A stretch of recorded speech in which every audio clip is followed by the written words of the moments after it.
On fait référence à cette partie de la norme Eurocode 0, c'est-à-dire EN 1990, à la section 4 et au point 4.1.1, on a donné la classification des actions. Alors ici, nous sommes dans le tableau 4.1. Ce tableau 4.1 va nous permettre justement à déterminer le nombre de voies suivant ces conditions ou suivant ces critères élaborés dans la norme. Alors ici, nous avons des valeurs conventionnelles que nous allons utiliser dans nos projets. Par exemple, nous avons la largeur de la chaussée, notée par W. Nous avons le nombre de voies conventionnelles, largeur d'une voie conventionnelle, largeur de l'aire résiduelle. J'aimerais que vous puissiez très bien retenir cela parce que juste après, on va voir comment appliquer le charge suivant les modèles LM1 et nous allons toujours faire allusion au nombre de voies et à d'autres détails qui sont ici. Par exemple, si vous avez 5 mètres, ça veut dire que c'est strictement inférieur à 5,4. D'office, vous aurez 1 comme nombre de voies. Vous n'aurez qu'une seule voie.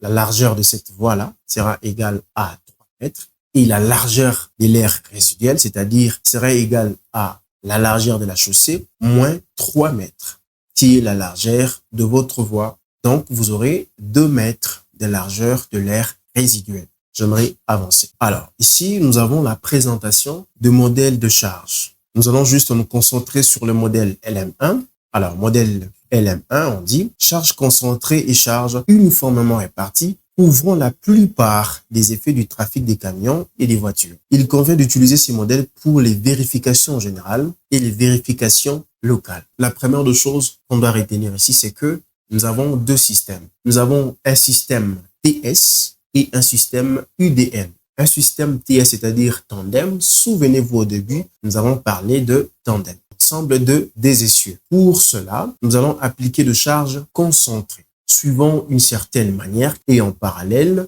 nous avons le modèle UDL, où nous aurons de charges surfaciques. Le modèle de charge 1 consiste en 2 systèmes répartis.